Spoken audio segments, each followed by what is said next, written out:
This week's lab is friction. In it, you'll hopefully better understand normal force, the static friction coefficient, the kinetic friction coefficient, some of Newton's laws, as well as the free body diagram. For lab materials, we recommend textbooks, a scale, an object that won't roll or rotate as it is moved down an incline, a flat surface for said incline, some Play-Doh, and tape.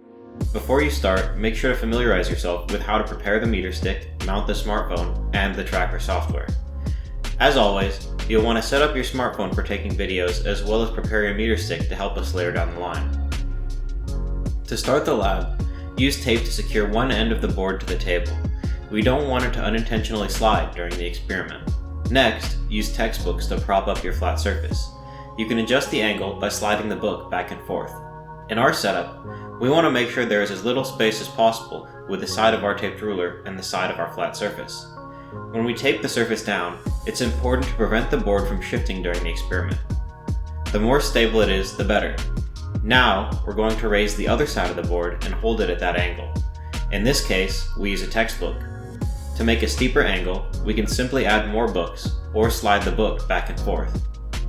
Next, mark your cylindrical object so the tracker has something to focus in on and track.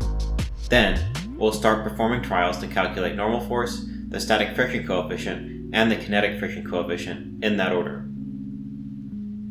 We prepared our cylindrical object by wrapping it in blue tape to make it easier for tracker to differentiate from the background. Not only that, we placed a bright pink dot of Play-Doh on it since tracker more easily tracks circles. We try to make the circle as small as we can get it while still being able to pick it up on tracker. To measure normal force, we first want to measure the mass on a flat surface, then place the scale on an inclined surface and measure the mass again. We want to measure at least 10 trials from angles starting at 5 degrees to about 40 degrees. Firstly, we'll measure weight just from a flat surface. Then, we'll move the same object over to the inclined surface, starting at a mild incline. Take the weight off, and you'll notice how the weight is negative.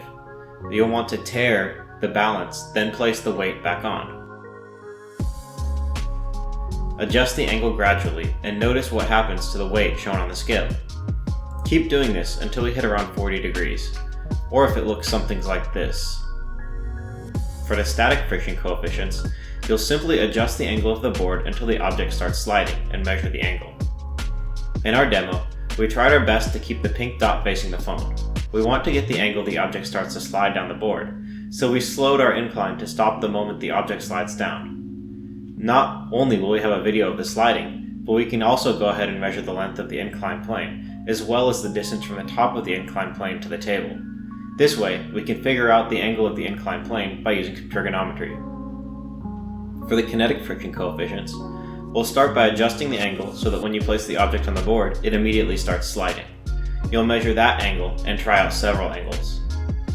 As you'll notice in our experiment, we want the angle to be steep enough so that the object immediately starts sliding on the board once we let go of it. We'll go ahead and use our kinetic friction coefficient video as our tracker example. Once we've loaded in the file and selected our frames of interest, we'll once again set up the calibration stick.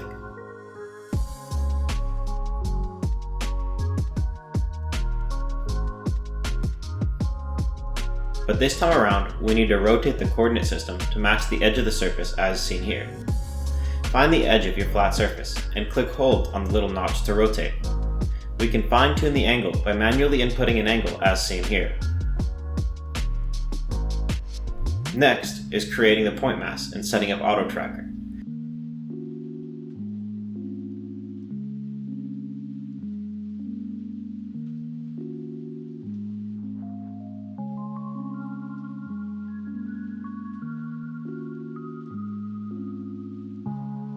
Then just start the search.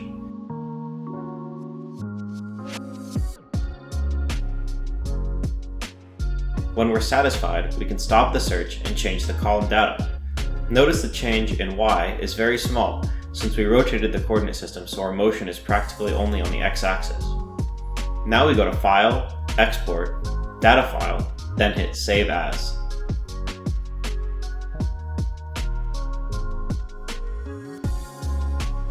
To avoid error in your results, ensure the inclined plane is aligned with a ruler, and make sure to tape the edge of the flat surface to avoid horizontal motion.